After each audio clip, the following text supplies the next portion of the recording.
Yo, what's good, anime fans? How are you guys doing? How are you doing, man? I am glad to be alive. I hope you guys are too. We have a special episode for you guys today. We are going to be interviewing the YouTuber 2Spooky. We're going to be learning more about his creative process with making videos, but also learning about his love of anime, because you know, we all love anime here. We'll also be discussing our top 5 Bleach abilities and also our least favorite ability. And if that has you interested, then sit back and enjoy the ride. And remember, don't forget to like and subscribe wherever you're listening. Before we get started with today's interview, I just want to allow my guest the opportunity to introduce themselves. Basically, tell everybody where you're from, what you do, and also, would you tell us, would you rather have a devil fruit or a quirk, and why? Oh, man. Well, I am 2Spooky. I am mostly an anime YouTuber, although I like to also talk about like music, movies, that kind of jazz. I also stream on Twitch, mostly play the fantastic, awful game Apex Legends. And as far as what I would want for a quirk or a devil fruit, it's kind of tough because now that I'm thinking about it, there are two like abilities that I'm thinking of that I would love, and they could go either way. So for like a quirk, I would kind of want something like Twice's double quirk, so I could like make clones of myself basically to just do a bunch of separate jobs. I feel like that'd be huge. But at the same time, the Hana Hana no Mi in One Piece, Robin's fruit, you could just like spawn a bunch of hands and like faces and stuff all over the place and just do all that work for me. So I don't know. I think I'm going to go with a quirk. I think the quirk is probably where I'm leaning. But actually, yeah, I want a quirk because I want to be able to final decision. I want to swim. Well, that's a good pick. I didn't even think about it. You basically picked an ability that will help you in today's world. So I think that's pretty cool. That way, like, you know, I like we were just talking before the podcast here about the Japanese language, right? Like I could have one clone learning Japanese. Oh man. On the side all day. That's their job. Like, man, I don't know if they work like Naruto clones, if like that clone get destroyed, all that knowledge come back to you. Because if that does, that would be fucking amazing. Like, you know what I mean? Like, oh, true. We can only hope. I guess if that's not the case, I can have them just, you know, make 12 videos at once. There you go. Each person. And I feel Twice his ability allows him to also like transform into other people and use their abilities too. Yeah. Like he can make clones of other people and their abilities and everything they know at that point. So like he'll have all their memories and whatnot too. Oh yeah. Kind of broken. That is kind of low key broken. Oh, that's a good pick. Well for me, I kind of went the devil fruit route because I was just thinking like power scaling wise and just how, like, cause every time I think of my hero and like quirks and everything, I just be like trying to power scale, like would my Midoriya, not even do Midoriya, because I feel like that's a huge pick. Let's do like Bakugo. Could I take Bakugo and put him in like Naruto world, and how far would he fare? And I just can never like, I just don't feel like they will fare that big. Like I feel like my hero would like do killer against like the Demon Slayer world. Like they would leave them in the dust. But like if you put them in the world of Naruto, it's like, I don't. They get pretty smoked. I think like, I don't know, like they'd probably do well against like a lot of like the hand-to-hand combat style ninjas, like a lot of the taijutsu stuff. I feel like the quirks would like overpower them.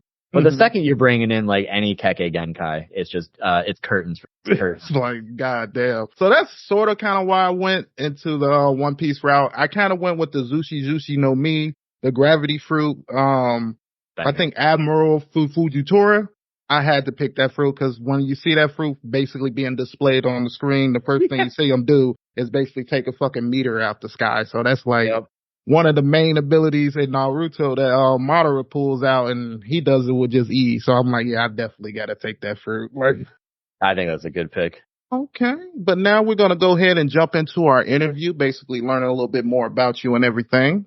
Alrighty. But my first question I wanted to ask you is basically what made you want to start a YouTube channel? And did you ever think you would have such a big following? Well, for the latter question, absolutely not. But basically, I've been on YouTube like ever since YouTube was a thing. Like I can remember watching YouTube videos all the way back in like 2006, right? Okay. And so back then, like I'm a child, obviously. So I was really into the game RuneScape, if you're familiar with that one. And back then, like there was a small niche community on YouTube. Like I remember back in the day, like one of the top 100 most subscribed YouTube channels was a RuneScape channel. Like that's how big RuneScape was. So Wow. Okay. what I got into is like I learned how to edit through like editing like good old, it's kind of like, you know, like an AMV, but with RuneScape instead, like learning how to edit that way. So I was like, Okay. that was my first channel, just like in 2008, making RuneScape music videos, learning how to edit. And then I made another channel like in 2010, learning how to do like AMVs and stuff. Like I've had like multiple channels. I did like a skit channel with my brother for a while. And, I did I would say it's kind of like an ARG with a friend of mine. And then like on this channel that I have currently, like, I did like gaming videos before I went into the anime sphere. So like I've been making content for, I don't know how long, like 16 years now, 15 years now, since like 2008, all over the place. And as far as where I'm at with YouTube right now, like I think I was just kind of doing the right thing at the right time. Like I think like these days, as long as you like know what you're doing and you have something unique to bring to the table, like anybody can get into the YouTube thing. But back when I was doing it, it literally just right thing, right time. Cause like I saw a video by, I think it was Channel Frederator. They made a video about like going over some facts on Naruto as a whole, right? And I just thought it was super interesting because Naruto is one of my favorite series. And I'm like, man, I wonder if they've done one on One Piece. I wonder if they've done one on Bleach. And they didn't. So I'm like, you know what? I can do this.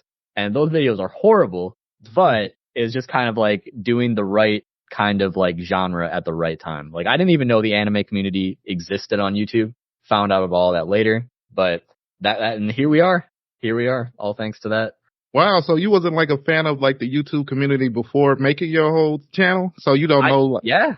I was just like an anime watcher, manga reader in my own time. I never went on YouTube. I didn't even think that there'd be like a community on YouTube. I kind of just like kept it to myself because like a lot of my friends in high school weren't really like anime fans at the time. Like I had a couple. I could feel you on that. Yeah. So like I had a couple, so like I could talk with a couple people about it, but it wasn't like super big. Like it was one of the things where like I was really into anime when Naruto was first airing and like when One Piece was airing on Toonami. But I like in middle school and like early high school, I've kind of like dropped off of anime completely, and then I found it again before I graduated. But at that time, like I didn't even think about like going online to talk about anime. It was like so far in the back of my head, didn't even consider it. Wow. I'll say I'm pretty much the same route. It took me a long time before I even started this podcast. And when I did start a podcast, I think I started it. First one was about just comedy. Then the next one was just about random topics and everything. It took me a while before I was like, let me try to niche it out to something that I kind of like talking about. Yeah. And like, that's all part of the journey, right? Finding what works, what doesn't, what you actually like to do, what you don't like to do, all that stuff. Yeah. And I also got to the point where all the people around me just got tired of me talking about it. So I was like, well, if you guys don't want me to talk anime with you guys anymore, fuck it, I'm gonna find some other. And that's what I did, little kid. So that's pretty cool. So my kind of a side question. So you wasn't really like influenced by any other anime YouTube creator or anything? Or since being in here, have you found any that you like, okay, their content is pretty cool? Oh, I absolutely have. There's plenty of anime YouTubers that inspire me now. I just didn't know about them like going into making anime videos. Like that was something I found out after the fact. But as for like creators that really inspire me, a good friend of mine, Tekken 101, his videos just like really inspire me because like he does like the complete opposite of what I do. Like I make sure that I really like script everything. Whereas he is just like a natural encyclopedia and like a natural speaker. So like he can just bullet point a couple things or like decide what he's going to talk about. And he can just sit there and talk about it for an hour straight. And it just blows my mind. Like it that's really talent. impresses me. Yeah, exactly. It just really impresses me that he's able to do that. And I'm like, wow, just absolutely blows me out of the water. And then like another YouTuber in the anime community that's very, very niche, but like every time I watch their content, it just blows me away. I think their name is KYWB or KYDB, something like that. Mm-hmm. They make like very long form videos and they only upload like once a year. But every single one is like the literal best editing I've ever seen in my life. Like they have an entire hour-long video about cockroach girls, which I have no interest in a cockroach girl, right? No interest. Mm-hmm. I like never crossed my mind. But this video is like one of the best things I've ever. It's like I could never make content in all my life. So can you expand on that topic a little bit? What is that? So like it's kind of like, you know, in like something like a cat girl. in anime. Like it's a very, like you think cat girl, you can probably just picture like, oh, it's an anime girl with cat ears, right? Okay. So he kind of like goes the route of like, so what anime out there and like what manga talk about cockroach girl, right? So he goes over like a bunch of different series that focus on girls who are cockroaches. And it's like, it's like such a niche, small topic that no one in their right mind would ever talk about. But this guy, he's going the deep dive, and it's incredible. And he's got like other videos like that, like he's done a big series on like the drifting classroom. If you've ever heard of that.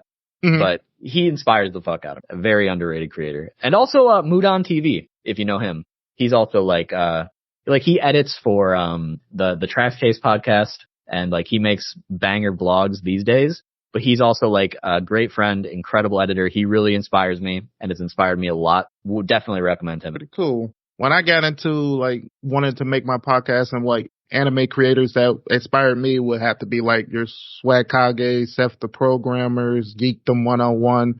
Some people I've aspired to like work with and try to get my YouTube channel up to their levels and stuff. But, you know, it's probably be some time because they've been on here for a long time. You know what I mean? Oh, yeah. Yeah. Swag was like, me and him were like starting around the same time. I've got to interact with him like once or twice. He was a great guy. One thing I will say though, I find it crazy how like interesting the anime community can be. You would think it would be all fun and love and sports, but it can be kind of grueling. You'd be like, wow. Yeah, I've noticed like there's the anime community as a whole, right? But then there's like all these little subgenres and like niches here and there, and like they all have like their own little pod community. And some of those pod communities can definitely be like at each other's throats. It gets a little brutal sometimes. I try to avoid all that stuff personally, but every so often I'll be like munching popcorn on Twitter watching it all go down. For sure, we all do. But at the end of the day, I always think like, why are y'all getting so angry about content that we don't even create? I know. Like, it's crazy. It's like, man, go touch some grass. Like, why are we? Because my thing is, about this? The author can always come out and just make whatever y'all arguing about irrelevant. Oh, 100%. 100%.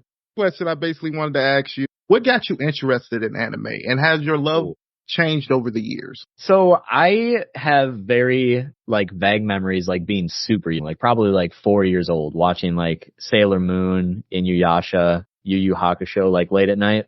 Are you in like your 30s? I'm 28, so I'm almost there. I'll be 29. 1 years older than me. Yep. So I'm on my way. You know, I feel you. That 30 is scary. I understand. Yeah, one more year and I'll be there. But so like I have super vague memories growing up with that. And then Yu-Gi-Oh was huge for me. Like I was a Yu-Gi-Oh day one sympathizer. That probably would be like what I would say is like my first true anime experience, like that in Pokemon.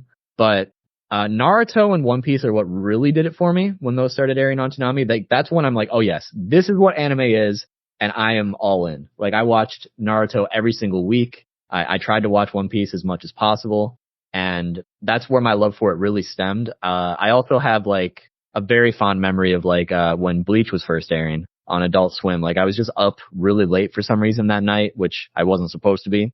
And they were like marathoning all of Bleach up to that point, which is probably only like 15 episodes. And I just fell in love with it from like episode 2 onwards because I missed the first episode. But so like basically the big three of anime is what really got me into it. And my love for anime has definitely changed over the years, just because like when you go from like a hobby to more of a job with it, it's like you look at everything differently. Like instead of just being like, I am consuming this purely for pleasure, it's like you also have to look at it from like, how can this benefit me towards making content? And like it's hard to like get that worm out of your brain, because like you just want to be able to sit down and be like, I just want to read this to read this, I just want to enjoy this to enjoy this. And it's definitely like made it harder to like sit down and like watch anime these days, because it's like you want to watch it because you want to watch it, but you also want to watch it because it's like I could make something out of this, right?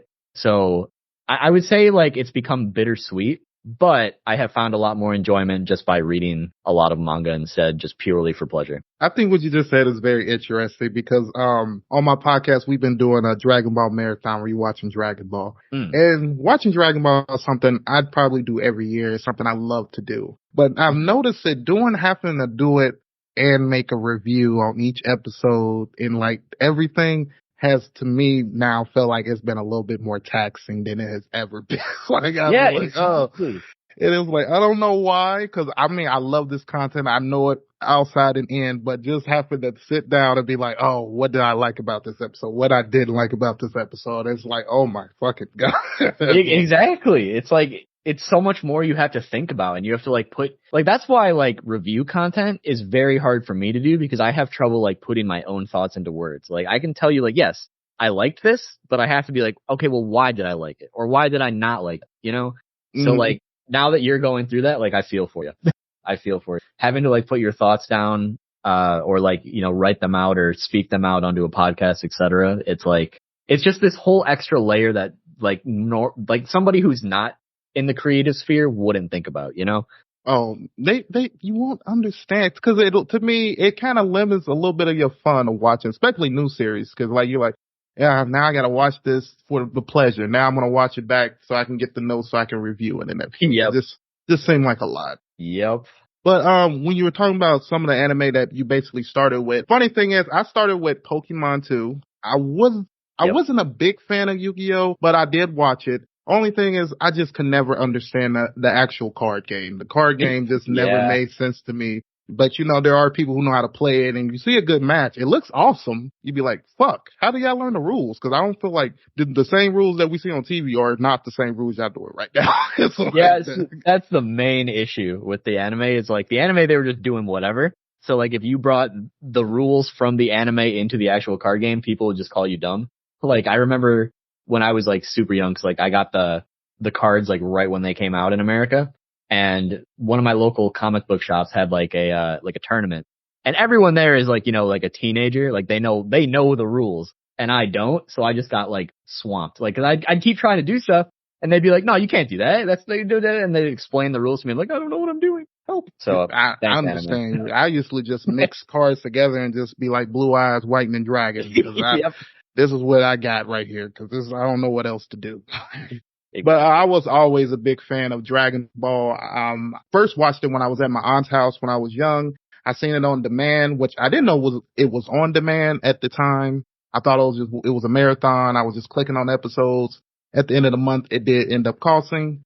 I did end up getting my ass whooped for it, but that's where I got my love with Dragon Ball, and that's where it all started. The funny thing about that was that I never knew what the name of the show was. So it took me like almost 7 years until it kind of got back to me, type thing. Yeah, I've had that happen with a couple like movies and stuff before, where you just don't know what it is, and you're like, did I imagine that? And it comes back later. But Dragon Ball was one of those series where like I would catch random episodes here or there, but I never got to like watch it in order. So I always like, wow, this is dope. But I never actually got to like experience it until I was an adult, and I could actually just like read it from start to finish is how I experienced it. And it's a banger. It definitely deserves all the praise that it gets. Yes, I'm a huge fan of Dragon Ball Z, but I think it's funny if you started out watching Dragon Ball Z and then you go watch Dragon Ball, you're almost like, this is two completely different shows, and the show that came up before it is way more raunchier. You expect it to be. Like, I did not realize that Dragon Ball was so much like, I did not expect it to be so sexual. I can tell you that right now. When I went into it, I'm like, whoa, what's going on? Like, I thought it was just punching each other and shooting energy beams. I was wrong. Well, man, you got literally first few episodes, Goku patting Bulma on the fucking panties, trying to see if she's a boy or a girl, and you're like, oh, okay, maybe this censorship wasn't that hard back then. You know what I mean? Yeah, they were wilding. But my next question, basically, do you see making YouTube videos more as a hobby or a passion? And how does this affect the way you create your content? So I would say it definitely started out purely as a hobby, and it became a passion, I would say, around the time like I was doing like skit content with my sibling, because that's when I got really into like, cause back then like skits were like huge on YouTube, like Ryan Higa and like Shane Dawson and Smosh. They were like the pillars of YouTube at that time. Like that's what everyone was watching. That's what was popular. So like that kind of taught me how to look at YouTube more from like an analytical side, and being like looking at the numbers and like really getting used to like people seeing the content and like commenting and like basically the YouTube experience. Cause like back when I was learning how to edit with like the RuneScape videos and stuff, like, you know, no one's watching those. So you don't really get that viewer experience. So it definitely started out as a hobby and now it's a passion. Like these days, I definitely, like as of like the present day, I try to go into any video I make being like, this is something that I really want to make. It's not something that I'm just making because like I think it will do well or whatever. Like it's got to be somewhat of like a passion project in itself. And I found it to be much more rewarding because like I know tons of people who will get into this funk where like they're just trying to upload only what people want to see. And then when they just do the same thing over and over and over and over, eventually like, you know, people get tired of seeing the same thing all the time. Yeah. So then the audience dwindles and then like the thing that they thought they were known for, like they just kind of put themselves in a box and it's not doing well anymore. And then every time like they will upload something and it doesn't do well, they just get really jaded about it, which I understand. But at the same time, like you got to keep things fresh. You got to keep new ideas flowing. You got to try new things, and YouTube can be very punishing for that. But as long as it's personally rewarding to you, you'll still find a way to like get something out of it. Okay. Is that why you've been trying to explore new content? Because I see that you've done a lot of fact videos, but it seems like you're doing more review kind of content now and stuff like that. Yeah, like I definitely still enjoy making fact videos. I think I've just kind of transitioned away from like, cause like I used to do like a lot of character fact videos and stuff, right? Mm-hmm. And I've just kind of transitioned to more like, well, I think I would rather talk about like an entire series rather than like limiting myself to like a single character and stuff like that. Like I also used to do like a lot more like explained videos on like smaller topics. But like these days, like I have like a ton of ideas for videos that can kind of be like their own one-off thing or like their own dedicated like bigger project rather than like branching out on a bunch of smaller projects. Okay.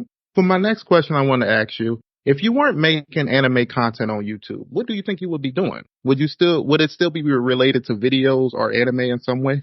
Well, so it's actually like a funny story. So when I was first starting to make anime videos on this channel, right? I was living in a studio apartment and I was just about to get a factory job. That would have been like basically working over 40 hours every week. So I wouldn't have had like very much time to make videos like at all.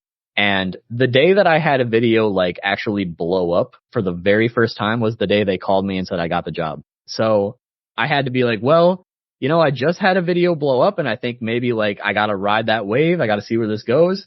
And so I declined the job. So I think that if I wasn't making content, I would probably be working in a factory right now or some other job that I just have to work, you know, the pay the bills. 5-9. Yeah, pay the bills. I think I would definitely be doing that. I do think that I would still be making videos purely as a hobby on the side, but I don't think, I don't think if that video didn't blow up right when it did, I wouldn't be talking to you right now, basically. Wow. Okay. What video would that be? So it was, right when the first Deadpool movie came out. I made a video on Deadpool and it just blew up like overnight. Like it went from like nothing to like, I think like 100,000 views in a day, something stupid like that. And like then because that video blew up, other videos I had uploaded at the time started gaining traction as well, just because of like the way YouTube recommends stuff. Mm-hmm. I'm like, I gotta ride the wave. I gotta go. So it's thanks to Deadpool and yeah, the movie, you know, the third movie just came out how many years later? Like 8 years later. Almost like an anniversary type of thing. Yep. So shout out to Deadpool. Thank you. So are you saying that you do this full time now? Like you don't do anything else other than YouTube? Yep. I do YouTube and Twitch full time. And I have since 2016. Okay. So are you still in the studio or are you upgraded to a house now? I'm in a house now. Thank goodness. Slowly built up from studio apartment to the 2-bedroom apartment, 3-bedroom apartment. And now here we are in the house. Wow. That's amazing. That's something I'm striving to do myself. Have you ever thought about maybe doing like voice acting or anything like that? I've considered it for sure. Like it's definitely not like a passion of mine. So it's probably one of those things where I only do it like if somebody were to ask me to do it. I don't think I would ever pursue it like as a career or anything like that. Mm-hmm. Like I have one friend who's making are you familiar with the manga Bakuman? Yes. He's making like a motion comic for all the Bakuman chapters. And like, so he does like all the voice acting, like, you know, he's all doing all the editing. He's got like a bunch of voice actors lined up. So like whenever he has like some one-off character that only says a few lines and he doesn't have anybody for it, he's like, yo, can you do this real quick? I'm like, yeah, I got it. So like that's about my only voice acting experience right there. Wow, gotta give him his props because animation is hard. I tried to take a few classes on it. Man, I had to give up. I was like, I like computers and everything, but there's a limit to what I can do. You know what I mean? For real. Like I've watched people do like actual frame by frame animation before, and oh man, I could never. Moving to my next question. Are there any misunderstandings you think people have about YouTubers that you would like to clear up? I think as a whole, probably, because like YouTube these days like gets a lot of bad stigma just because of like, a couple bad eggs, like the whole Logan Paul thing back in the day. Yeah. Or like PewDiePie's controversy. Like one person will give the whole entire platform a bad look sometimes, because like back when the adpocalypse happened, like, oh man, that was rough, because like I had just started going full time on content, and then suddenly it's like, you're getting pennies. It was bad. It was real bad. And it's all because of just like a couple people, right? A couple people screw up, and then all the advertisers pull out. It just, every single article about YouTube is horrible. It's just not great. But overall, I would say YouTube is a really great place these days because there's a lot of great content out there. There's a lot of people who are just starting to make content that are making content better than people who've been on the platform since it began, right? Like anybody can sit down and edit a video and have something to say or bring forth a topic that people haven't talked about before. There's a lot of, like, it's a great place to learn. Overall, I just think YouTube gets a bad stigma, but I think that stigma is changing a lot in recent. Okay. I think one misconception a lot of people have is that, like, just because you have a huge audience that they think you're rich. You know what I mean? Oh, that's not true at all. I can tell you that. That is absolutely not true. Like a lot of times you can make enough to get by for sure. Like you can pay your bills, but rarely, unless it's like a channel probably with like unless a channel is getting like 5 to 10 million views a month, like they're definitely not rich. That's for sure. So do you make more money based on your older videos more than your newer videos? Because I'm thinking more people have to keep watching your older content, like your library. Yeah. So what I recommend a lot of people do is search for something that is considered like evergreen content. So what evergreen content is, for anybody listening who doesn't know, it's basically a video that is timeless. So you can kind of watch it at any time and still get something out of it. So like a video that was uploaded 10 years ago is still relevant today because of whatever that topic is. Like obviously you can't just say this is absolutely an evergreen topic, but you can guess, right? So like, let's say you're making a video that talks about, like how, let's just use Dragon Ball for an example. Like let's say you were making a video about every single like form of, Super Saiyan and how it works, what it is, etc. So anybody who's ever watching Dragon Ball, like 20 years from now, is going to be like, well, I'm watching Dragon Ball for the first time. I want to know more about these forms. That video is still relevant, right? Whereas, let's say somebody's like, all right, well, I'm going to make a video on One Piece chapter 207. Unless somebody really wants to know about chapter 207, like that video has a shelf life. It's only going to be relevant while that chapter's relevant. And then it's probably only going to see a very tiny bit of viewership, like for the rest of its life. So if you're making some sort of video that has like relevancy over time, that video is like always going to do decent, or like always be relevant. It'll always be worth watching, et cetera, et cetera. So like a lot of my older videos do definitely like still get views, which helps a lot. But YouTube also like, they promote newer content a lot more. So it is still very important to make sure you're uploading semi-regularly. Okay. That's pretty dope. And having you explain that makes sense because I have a bunch of like episodes where I like explain theme songs or talked about transformations and stuff like that. And those episodes are the ones that always seem like people are gravitating towards. And I see those episodes. But, okay. That makes a lot of sense. I have to think about that more.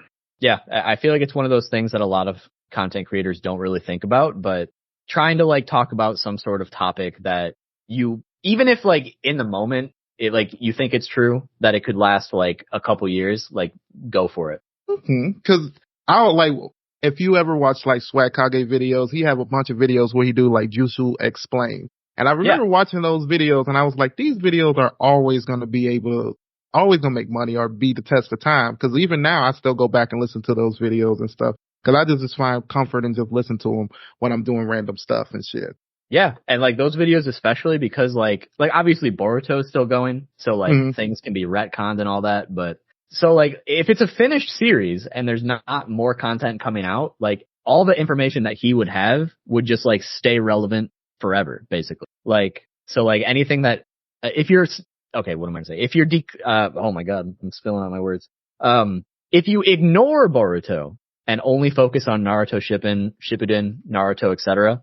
Like anything that happened in that series since it's finished now is still relevant since he talked about. So like all of those videos are still great in terms of evergreen content. Okay. I get what you're trying to say. Basically saying if Still Boruto never came out, everything would have still been up to date. But since Boruto came out, it's kind of maybe it may not be all the way up to date type of thing. Yeah. Like if something were to change massively in Boruto, like some of those videos might be out of date, but even so, the fact that Boruto is still going. Yeah. Yep. Exactly. Make more content, or just the fact that Boruto is still going makes those videos still relevant because like, you know, people want to catch up with, what's going on in Boruto, or they want to like refresh their memory. Those are the perfect videos to go watch. All right. Well, my next question is basically, how do you come up with what you're going to do your fact videos about? Like, do you have like a whole system, or do you go based on numbers or based on what's popular or trending at the moment?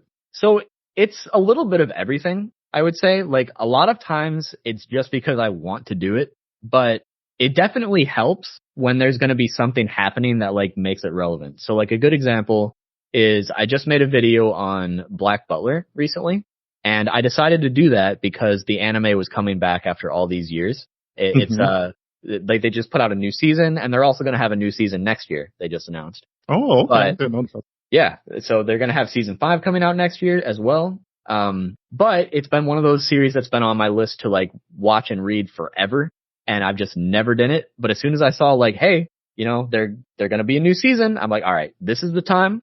I'm going to read it. I'm going to see if I like it. And if I do, I might just make a video on it. And I ended up really loving it. I thought it was great.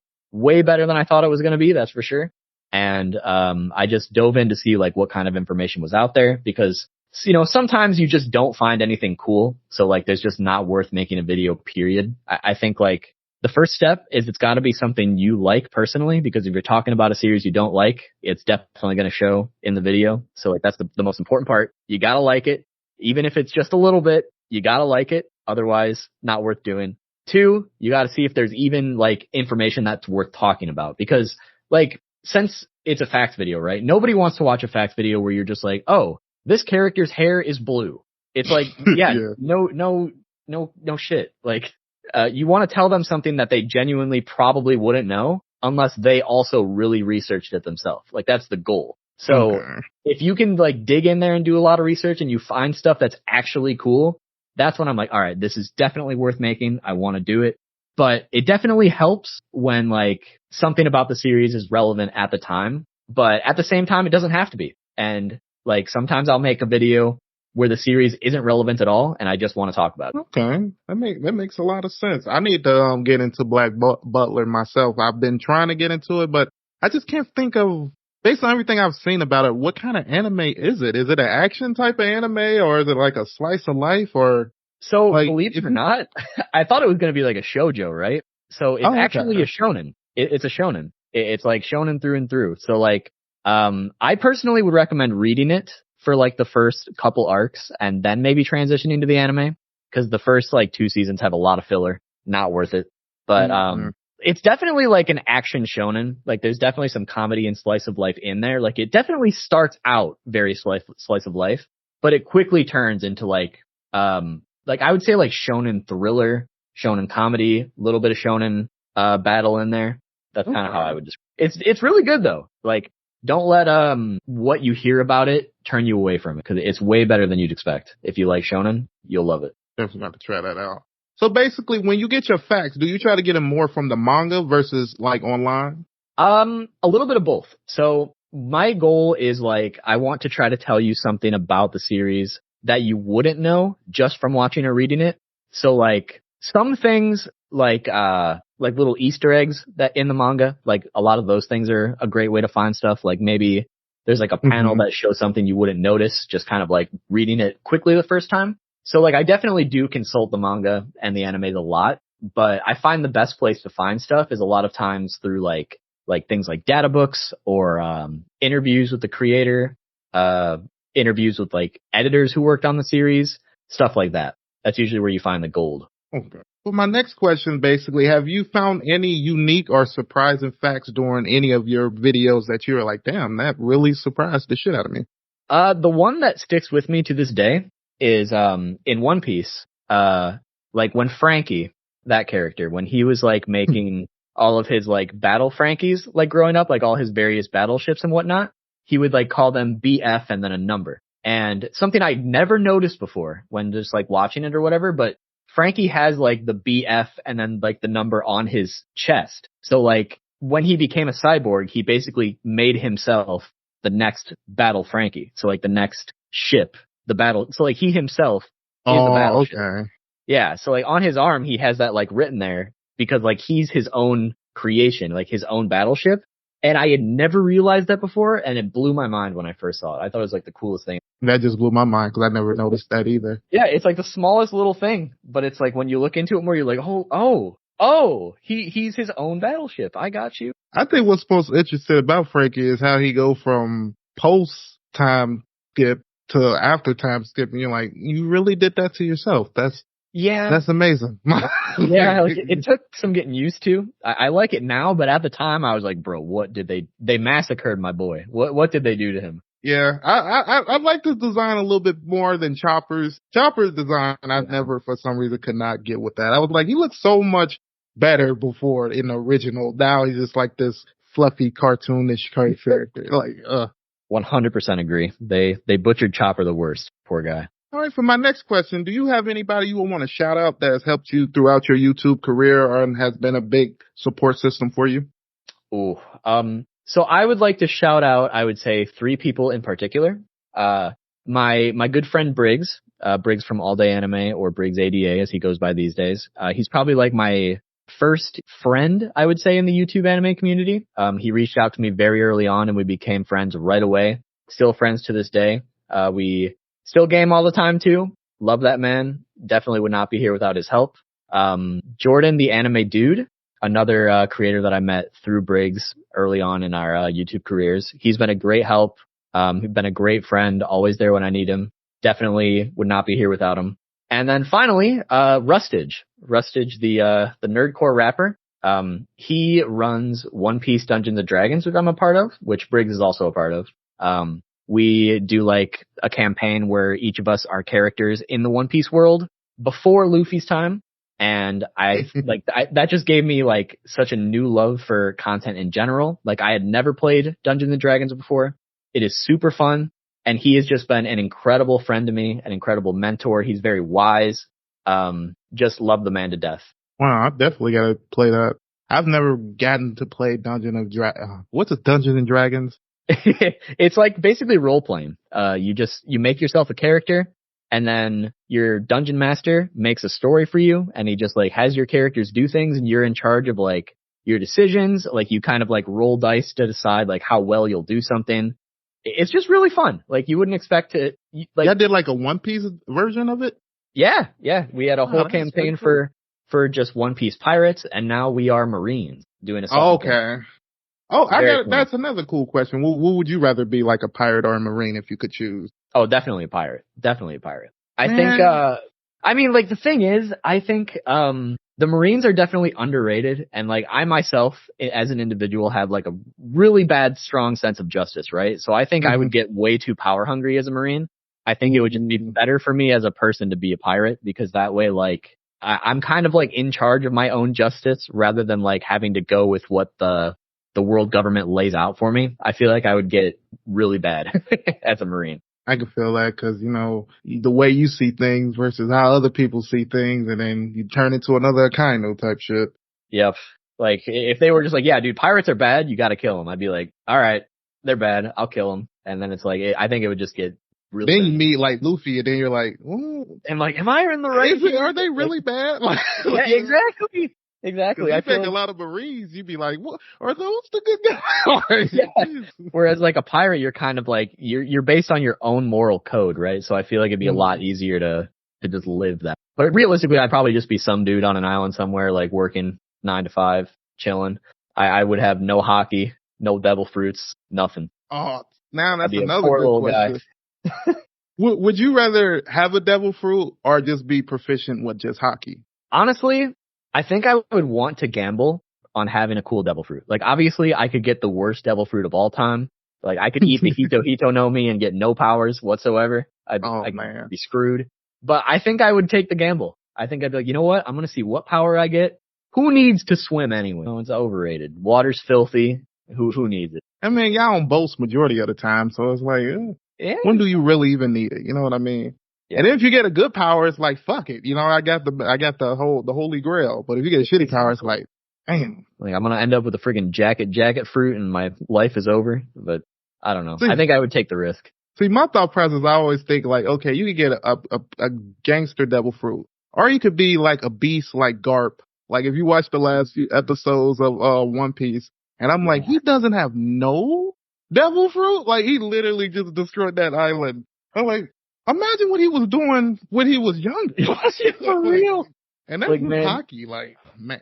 The thing is, it's like, I think it's just one of those things where I'm not giving myself enough credit, because it's like, if I could have a choice, like, I think having that powerful of hockey would definitely be the move. But it's like, would I have that powerful of hockey? Like, would I realistically? I don't know. Yeah. So we don't even know, like, if that's something that they get just because they're a part of that family, you know what I mean? Or is that something you can train to get that much powerful hockey type shit? So it's interesting. I know it has something to do with, like, your willpower. So it's like, I don't know, maybe you could just go from there and train it up that high, or maybe it's hereditary. I don't know. All right. So my next question is basically, do you got any advice out there for anybody that's listening that wants to be a YouTuber? Yep. My main advice is just to make sure you're doing something that you enjoy, because if you're making content that you don't enjoy just for the sake of like, I think this will do well, you're going to end up burning yourself out and you're going to have a horrible time. But as long as you're making something that you do enjoy, and especially if you're really passionate about it, even if things don't do well right away, you'll at least be having a great time. You'll be having fun, and always focus on the positive rather than the negative when making content. Like if you see somebody giving you a compliment, remember that. Don't care about the hate comments. You'll get there. I feel that.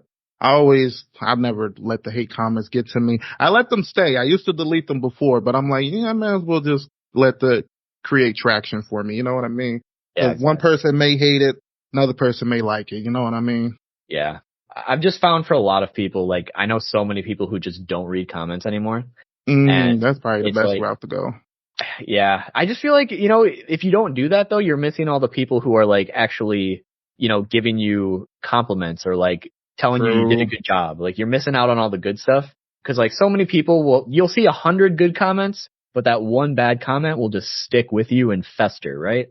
But if you can get over that hurdle of just like not caring about those hate comments and just like maybe laughing at it, you're going to have so much better. Like you'll be on a rainbow. You'll be having a great time. Yeah, I feel like because not reading them, you probably miss that connection with your fans. And also you probably miss out on some topics they probably want to hear you discuss and things like that. So I can understand. Yeah. So like I always make sure to read them regardless of if it's good, bad, middle, nothing, whatever. Always make sure to read them. So I would just recommend like, eventually you'll grow a thick skin regardless of how personally you take anything. So always read the comments. I'd say that's my most underrated cold take of making videos. Always read the comments. How do you think anime content on YouTube will change in the future? And what do you think your YouTube channel will look like in about 5 years? That's tough. Cause I feel like the anime YouTube sphere has definitely grown a lot over like the past couple years, because like anime has become a lot more mainstream recently. Yeah, especially since COVID. Yeah, exactly. So like over like just the last 4 years alone, like the anime community has changed a lot because there's a lot of people getting into anime. There's a lot of people who only stick to like a couple series. Like there's so many niches in the anime community, and it's kind of pivoting in a way where like I'm not really sure which direction it's going to go. I think the one thing you can expect is that the anime community will definitely continue to grow because it just keeps getting bigger and bigger. More people are jumping on the train. So I think there's going to be a lot of great new anime content creators coming out soon. I think like there already is, but I think a lot of them are going to be like really hitting their their moment here soon. You're going to see a lot of new names coming up big time over the next like 2 years. And then as for myself over like the next 5 years, like I have like my one thing is I have so many ideas, right? Like I have endless ideas for content. Like I would never run out for the rest of my life. The problem is making a video is very time consuming. So I have to be like, is this idea worth the time? Is it realistic? And is it something I really want to talk about? Or can I save it for later? Like all that jazz. So I think I'm just going to keep riding the wave I'm on. I'm going to keep trying to upload more. I definitely have slacked the last couple of years for numerous reasons, but I want to get back on making content regularly. I want to keep making better content. And overall, I hope that'll be enough to keep me afloat. We will see. Are you a one-man shop or you got a team? I'm a one-man shop. It's all me. That's why I can understand it more now when you say it, because trying to edit videos, record them, and do all that by yourself it's a lot. Yeah, you literally got to take time off of work just to kind of get it done. Yeah. It's like, first of all, you got to read or watch the series, then you got to research it, then you got to script it, then you got to record it, then you got to edit the recording, then you got to edit. It's like, it's so much. But at the same time, it's like, having a team costs money, and it's like, this economy, I'm telling you, this economy is not great right now. Things are expensive. You see how much milk is? Oh man, bro, you think I can have an editor? No, no. Cause I would want to pay them what they're worth, right? Like I don't want to undercut somebody. Like that's not how I would go. So it's like, sure, you could probably find somebody who's not asking for a lot of money to edit, but I don't want to do that. I want to actually like make sure somebody's like getting what they deserve. So and make sure they pin that quality to your work. I feel like just good quality, get paid for that good quality. Everybody's happy, but the way this country's going right now, until that milk goes down, until the price of milk goes down, I'm a one-man show. I feel you on that. I'm pretty much the same route. I do have someone to kind of help me edit some of my audio stuff because I just record so much and it's like I can't get it all done myself. Yeah. But even with that, it's just still like that'd be a lot to some points where I'm like, well, maybe I just gonna have to work and do a little bit more this week because I can't afford to have to do 3 or 4 this week. Exactly. So like envious of the people who have entire teams and can do all that, but I don't know. I also just enjoy editing in general. I feel like part of me is almost scared to like give that creative freedom to someone else because like I know it's not going to be necessarily like what I would do a lot of the time. So I'd say that's part of it, but it's mainly just I want to be able to afford my milk. Come on. And for my last question, basically, is there anything personal you want us to know about you that we wouldn't know from just watching your videos or reading your tweets or anything? Ooh. I would say the main thing that goes not only for me, but for like any creator is just to remember that, or any like celebrity in general, regardless of like what level you are, just always remember that is just a regular person, right? Like some people are definitely not regular people. I guess I will clarify that. But for me, at least, like I'm just a person who enjoys anime at the end of the day. Like I'm definitely no better than anybody else. Like sometimes people, like when people find out you have like even just a little bit of a following, they'll like treat you different, And it's like, I'm the same person. I'm just a person. Like, I don't have an ego. The same way you do, right? Exactly. It's like, I mean, some people like they love that. Like they feed that ego. Like they get a following and their ego is like the size of a freaking planet. But the majority of people are just people talking about what they're passionate about. They're just normal people like you and me. Like that's the one important thing to remember. Don't put people on a pedestal. Yeah, because we can hurt you. You know what I mean? We can. Yep. Don't put too much faith into us. They always say never meet your heroes. Yeah, exactly. Now, kind of moving into talking about our Bleach topic discussion, we're going to talk about our top 5 favorite Bleach abilities, our strongest Bleach abilities to us type thing, and also our least favorite. Since you are the guest, I want to allow you to go ahead first. All right. Do you want me to start with some of my favorites or my least favorites? We're going to go ahead and do favorites and then least favorites in the last. Cool. Okay, so my number 5 pick is a bit of a dark horse, I'm going to say. You might not even remember this one. So, Retsu Unohana's Shikai.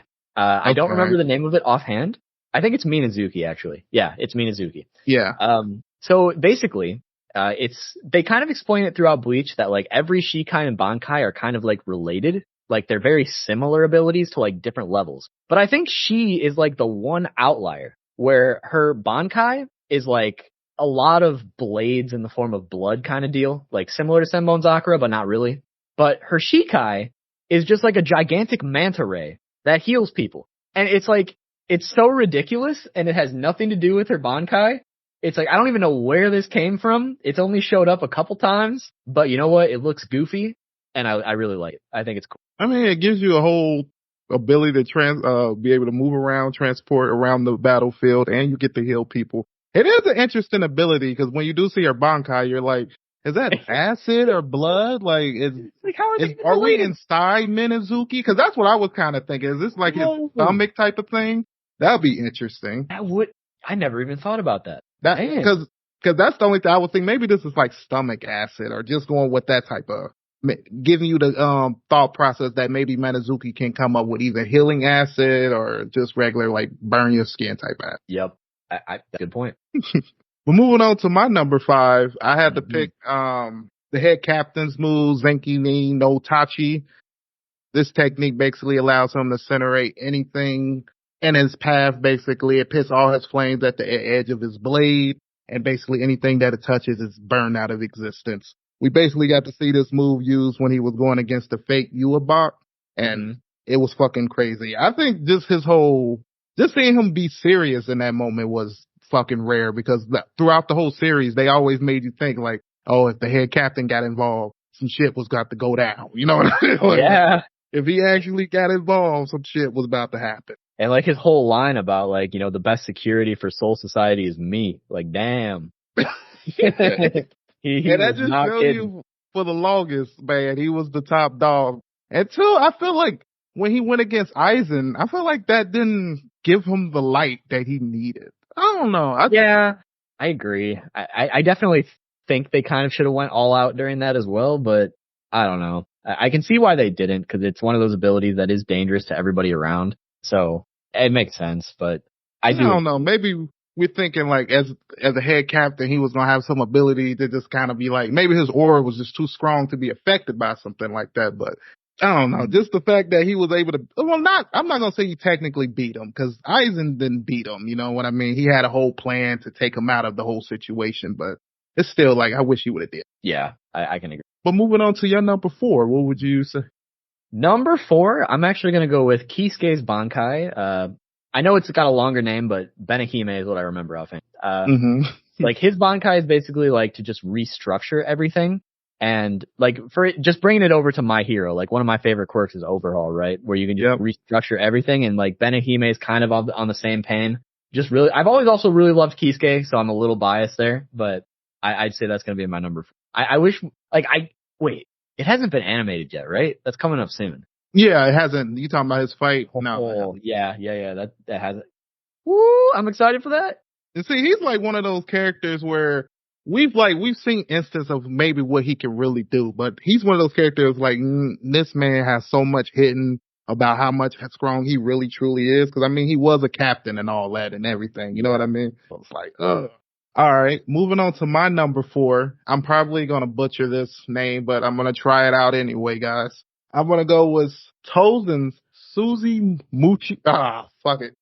I want to go with Tozen's Bankai ability, basically called the Bell Bug Closing Ceremony Field Cricket. If Tozen was a good guy, man, this technique could have helped him be able to beat Aizen. Like, I always felt like if Tozen was just not on Aizen's side. I hate that he's just, it just makes me mad that he switched sides. But if he was actually on the good guy's side and everything, this would have been a nice ability to see used against Aizen and see how his sword would have been able to affect against this.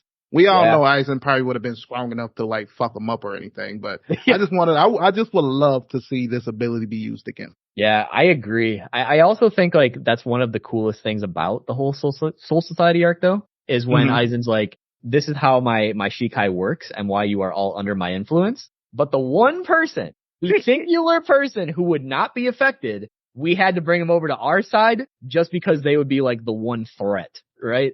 Yeah. So like when I'm like, oh, he's actually a turncoat? What in the, like, blew my mind. Man, cause like when it breaks down to it, like you have to look at Aiza's sword, and then he's the only character that's blind. And he has an ability that will low-key make it so everybody around won't even have to look at his sword. Like, Yep. Aiza's smart. I mean, that's the best person to grab. Yeah, they literally got the best person for their side. You know, like they say, keep your friends close, but your enemies closer. Kind of one of those deals. We're like, well, this guy would actually be my one weakness. I think we gotta make him a friend, guys. Come on. So what would you say is your number 3?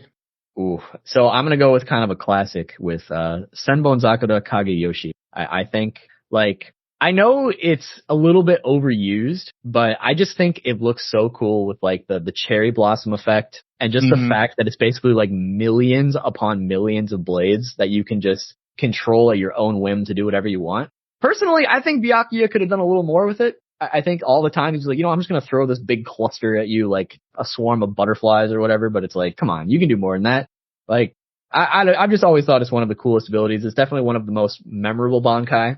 Definitely my number 3 pick. Yeah, it's pretty much the best looking one, like just from just the graphics and everything and just the animation. I think it comes out and looks very beautiful. Oh, so beautiful. The only, I think, Zanpakuto that comes close or beats it is his sister's, Rukia's Bankai that basically turns her to an ice princess, and that's fucking whole aesthetic looks nice.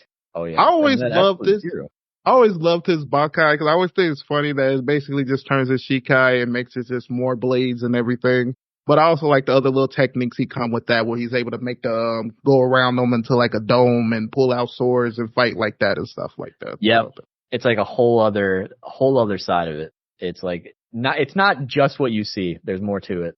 See, then it really gets you when he loses his Bankai, then it gets used against him and everything. You're like, damn. But then it also makes you feel like, yeah, this is how those other motherfuckers felt when you did this. Yes. Like, you know?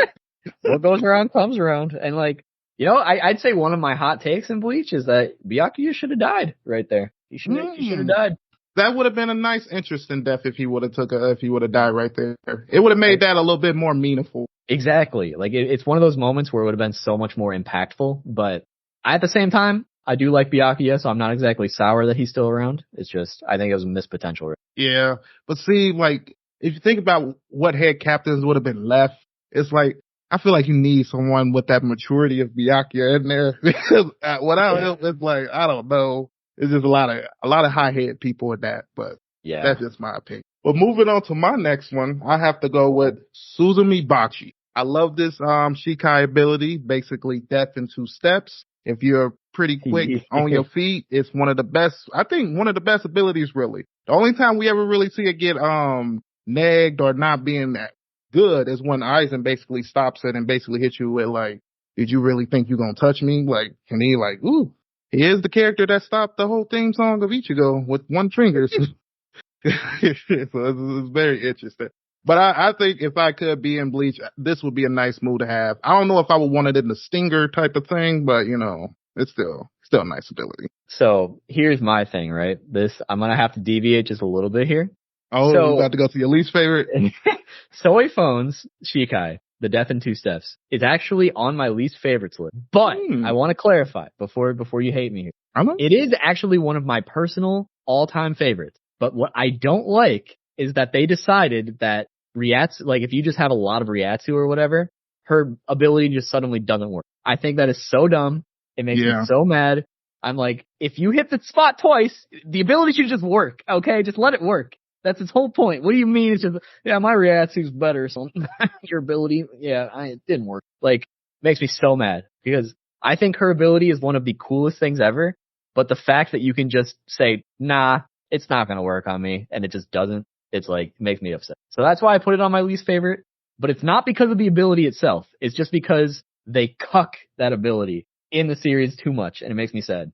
Yeah, it's a nice ability, but I will say I don't think she has a nice number of people she's actually beat with that ability. Like any big names, I could be like, she took him down with it.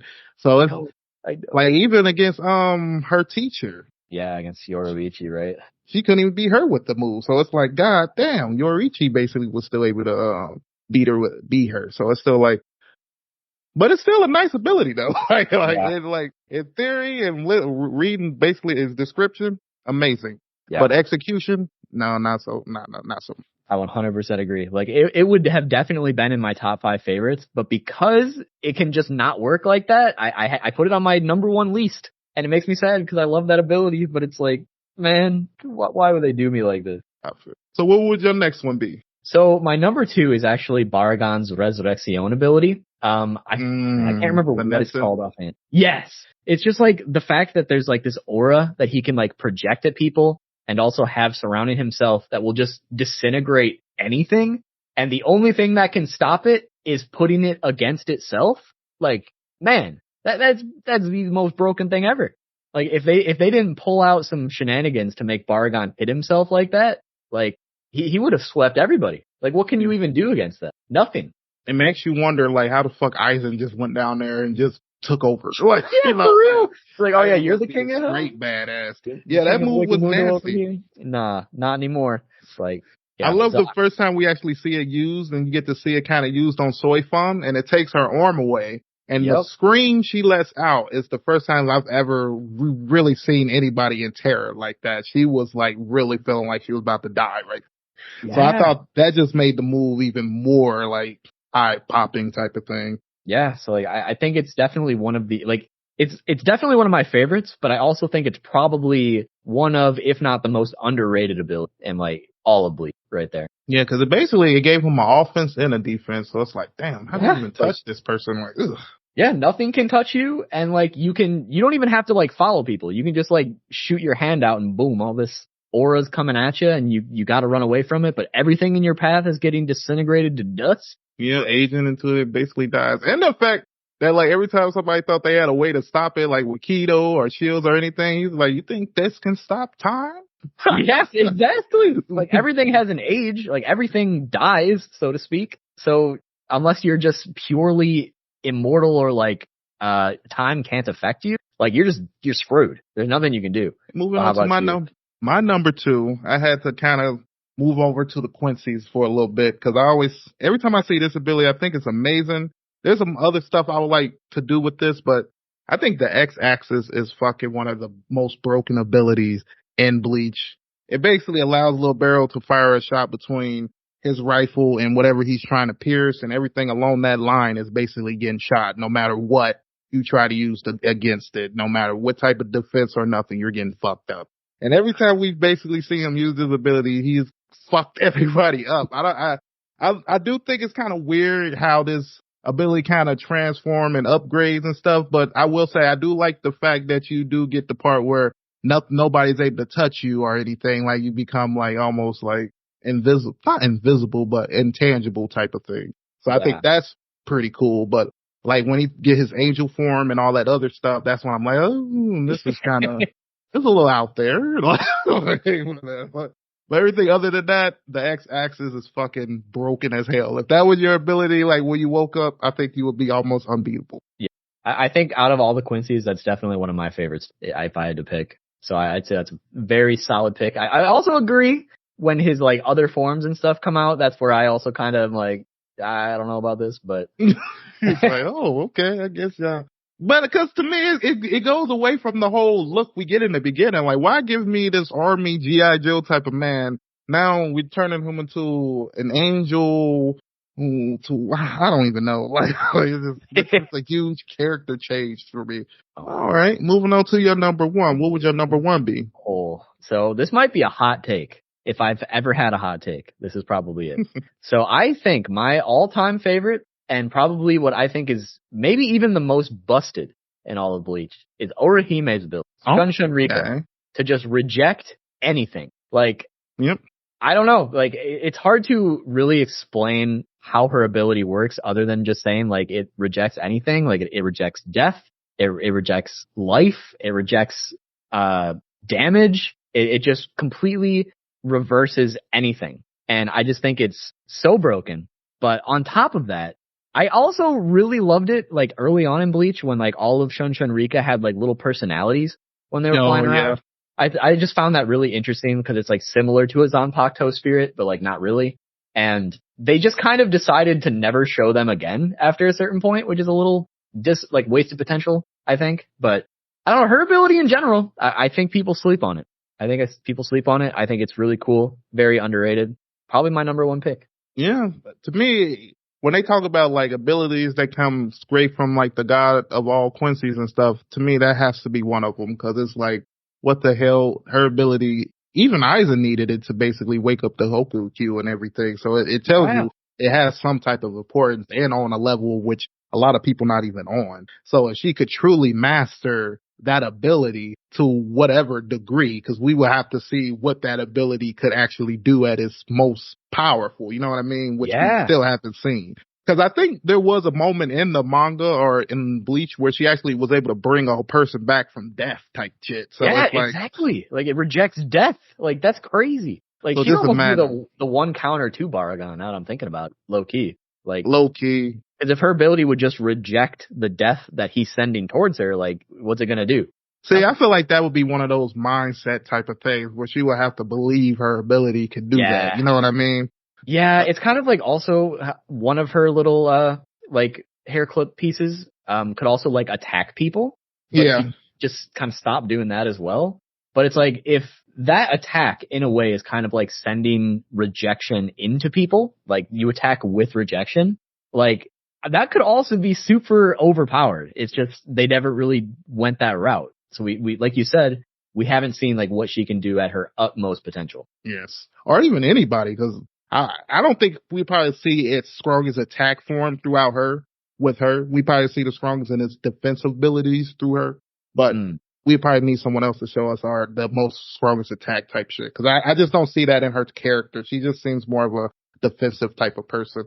Which I do think towards the end of the series, that's when we actually do get to see her do a little bit more and see that little training they did in the last season when she actually did do something. Because I didn't feel like they showed her doing anything in the new series. I was like, what'd they do all that training for? Like, it's just going to flow out of the sky. It's freaking Chad in a nutshell right there as well. Most done dirty character in all of Bleach. Man, and it then what makes it hard is it's supposed to be the best friend of the main character. Usually this character get a little bit more respect, you know what I mean? But they just did him so dirty. R.I.P. Chad. Not really R.I.P., but like R.I.P. his potential. True. But moving on to my number one. I had to go with another Quincy ability. I had to go with an overrated ability too. I am going to say when we do hear about this ability, it does get off screen pretty quick. But I just feel like with this ability, what you could have done with it, and if you clone the right person and had a good strategy, this would be an amazing ability. I picked the Yourself, the Lloyd version. It basically allowed you to turn into the person and also be able to copy their powers and abilities. The only caveat to this ability is that it only copies the person at the moment. So like if you're copying them at the beginning of the fight and then they end up progressing throughout that fight and getting stronger, then they're going to be able to beat you because you're not going to be able to progress just like they do. You're going to stay at the same power level. But if you were strategic enough and was able to wait until like the right moment to when they bust out their peak and then use the move, then I feel like you will be able to stay at that peak power at a lot longer than that person. You should be able to get an easy win, in my opinion. Yeah, that honestly, super underrated one. I see exactly where you're coming from with that. Man, I always thought that was a crazy ability when we got to see it, and I was surprised this wasn't the one that actually got to fight the head captain. That was the one. But then it also makes you feel like maybe the other one was just a lot more physically strong. You know what I mean? Like, because he did do a decent battle. Like, you know what I mean? Mm-hmm. All right, moving on. That's definitely a sleeper pick. I like it. Oh, it's an amazing ability. I tried to pick a lot of things that wasn't like, the Almighty. You know? Yeah, I kind of did too. Like, my first one was the frickin' Unohana's Minazuki, flying manta ray-fish. Like, come on.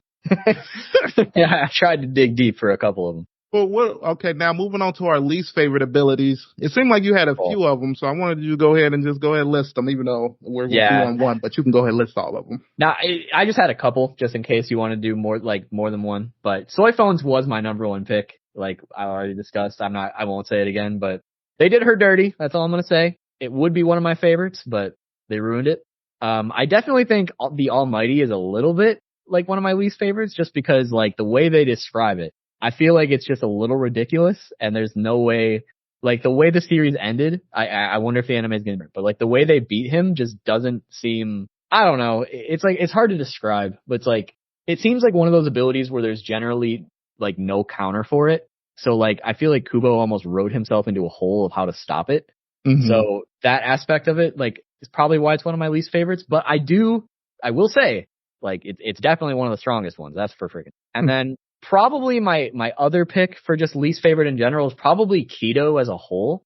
I feel like it's one of those things that's very prominent throughout Bleach. Like, it's always there. But they don't really like expand on everything that Keto can do. Like, you only see it in like little waves. Like, man, I forget his name. It might be Hachi. Yes.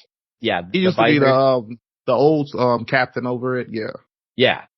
So like he's like the main character that I see where like Keto is like always present with him. So like he's the one that's kind of shown, like him and Aizen both are like the two that I think of that have shown like the higher end of Keto. But I feel like it's one of those things that just wasn't utilized enough and we didn't see enough of it. So overall, like as a power system, it just kind of falls short for me in general. But yes, those would be my favorite. I always thought it was interesting when they brought in Keto.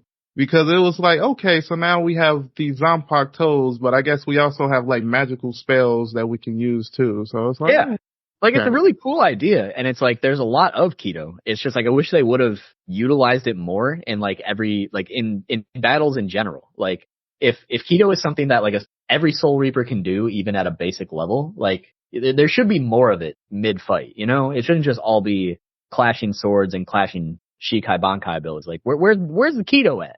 I wanted more. Just didn't get enough. And what was the first ability you said? Soy phones, Shikai. Oh, what was the second one? The Almighty. Oh yes, dog. I agree. The Almighty is an interesting ability where it's like, I feel like when you get abilities like this, you almost got to make the character not act like how they were acting throughout the whole series so they can get beaten. Cause it's like, how the fuck wasn't he able to know that was happening? Exactly. He didn't go there. Like, it's a contradiction. It's like, what do you mean he can do all this, but he can't do that? Like, that's exactly what he should be able to do. So it just, I don't know. So like, for that aspect alone, that's why I'm kind of like, I don't know. I think it's one of my least favorite, but I will admit if it was done a little bit differently, I think I would have the opposite. For my least favorite ability, it took me a little bit trying to think of some, cause there are some that are kind of like, okay, that's shitty. I would not want that. Especially like when I first think of this, I would hate to have Yumachika's Zanpakuto. That seems like that is the most useless Zanpakuto in the series. Yeah, honestly. Like I know he always shows like his quote unquote fake Shikai, right? Yeah. Like his actual Shikai is definitely better, but I don't know, man. Like I have to agree. I don't think I would want his either. Like I think it's just disrespectful that he keeps pulling it out. Like, they're supposed to win. Like, I'll be like, my freaking rake. Like, but I didn't choose that one, which I probably should have because it makes most sense. But I chose Hinako because I feel like this Zanpakuto just is an offshoot of Byakuya's Zanpakuto. It basically has the same ability, but it's just not as strong. It looks weak, and it's just, I don't know. I like when it does work with her, when she works with her captain, Husagaya, and they made like that ice type of thing that was like pretty much strong for the burner finger attack. But other than that, I feel like I've never seen that ability really do anything. Yeah, it's like in every other fight besides that one, it just gets like automatically rinsed or doesn't do it like every time. I would agree. How did I love Rangiyu too. How did it happen? Well, she's a nice looking character, you know? I know, but like, how could they do her like this? Like, you're right. It's like basically just Walmart version of Senbon Dakura, except even worse somehow. Which makes me wonder, like, maybe she needs her Bankai, because her Bankai, if her Zanpakuto is this weak, because I always think it's like, if you have a weak Zanpakuto ability, your Bankai ability is going to be overpowered. That's why I always feel like, you know, Soifon's Zanpakuto's Shikai ability is more stronger than her Bankai ability, in my opinion, because it works more for her ability. It works more for her. Yeah. Then you also have, I'm messing his name up, but the head captain of the Visors, I can't, oh, is it Shinji? Shinji, where his Shikai is basically his main attack, where his Bankai is like, it works more. We've only seen it work on more like smaller villains type of shit. He hasn't done it on like a bigger type of person. Yep. So that's my opinion. I think you're onto something there. But before we kind of close out, because we kind of did our interview, had our Bleach discussion, is there anything else you wanted to talk about or discuss? I guess maybe the one thing I would want to ask you, is there been anything lately that you've been watching or reading that you would recommend? Me personally, I would have to say, as of right now, Kaiju number 8 was amazing. I thought that was pretty good. I love kind of seeing a main character around my age group still having a dream. You know what I mean? It seems like we Yeah. get all these animes and it seems like the old people don't have a dream no more. Like, They're all just like what? 15-year-olds. Like, what is all this? I thought that was pretty cool to see that. And the animation was fucking amazing. I've been having a lot of fun with My Hero right now. I think My Hero's been killing it this season. I also like the last season too, but this season has been fucking every episode has been almost bangers. Yep. Are you a big fan of My Hero? I know you did a lot of, I am. I love My Hero so much. I did read all the way up to the ending, so like I'm done, I'm complete, but love My Hero. All Might is probably, I don't know if I would dare say he's my favorite anime character of all time, but he's definitely like a top 5 minimum. Like, I love All Might to death. Definitely one of my favorites. Yeah. And like, I really like Deku too. I think Deku gets a lot of, unnecessary hate from people. I think he's great. But I've been meaning to watch / read Kaiju number 8 ever since it came out, like in the Shonen Jump app. So everything I've heard about it has been great, and I think you're the nail in the coffin for me to finally check it out. Oh, you definitely gotta check it out, man. It's fucking amazing. It surprised me because I'm not usually one of those people who watch like kaiju shows. I got huge dinosaurs or even like huge mecha robots or anything like that.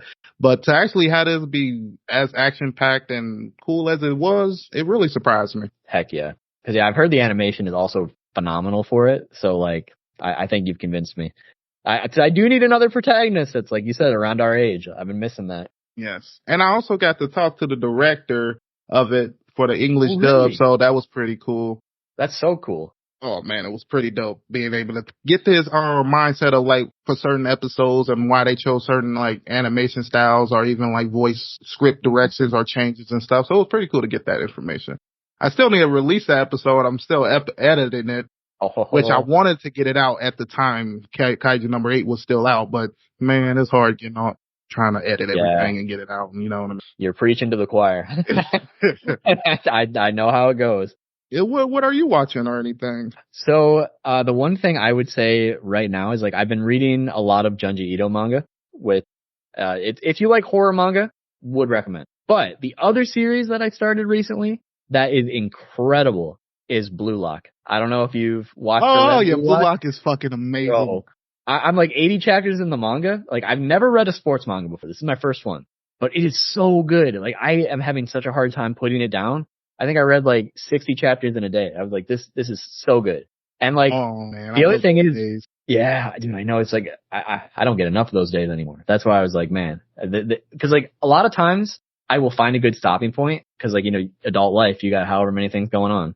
Yeah. But I just couldn't put it down. It was so good. And like the author of Blue Lock wrote one of my all-time favorite manga. It's called As the Gods Will. A lot of people haven't heard of it. Would recommend. It's very, very underrated, but like I can see how As the Gods Will has bled into Blue Lock, and it's like, it's so good. Even if you don't like sports, because like I'm not a sports person, would recommend it to everybody. It's phenomenal. That's funny that you say that because I just recently watched Blue Lock, but for some reason I've been having this like whole watch a lot of sports anime like thing for the last few months because I've been getting into Haikyuu and everything. I watched the movie. I think I've watched Haikyuu like 3 or 4 times. I literally need to make an episode about it, how much information I didn't get about that. But Blue Lock to me, it surprises me how much of a battle shonen that has. I know. For it not to be a fighting anime, there's moments in that anime that makes you just want to jump up and like punch something. Dude, I know. That's what I'm saying. It's like I was blown away. Like I haven't felt this way about a manga in so long that I'm just hyped. It's like I'm glad you've seen it. That's all I'm saying. I'm glad. New season's coming out too. And that's what I can't wait for. Yeah, I'm excited. Got everybody broken up into different teams. The team that we kind of wanted kind of got broken up at the end. So I kind of want to see how that's going to look. Yeah. And how that's going to work out. Cause I got my favorite. Everybody get your like favorite characters and everything throughout the thing. But yep. I just want to see how it all turns out and like what's the end goal for this anime. Cause it's like, is the end goal just to make the national soccer team? Cause this is a lot of intense. Yeah. Dude, it's been going for a long time too. There's like, almost 300 chapters I saw. So like, there's going to be how many seasons of this, and it's like still ongoing? Like, we're in for a wild ride. That's all I'm saying. So I'm excited to get caught up with that. I've been really enjoying it. Still got a long way to go, obviously, but love it.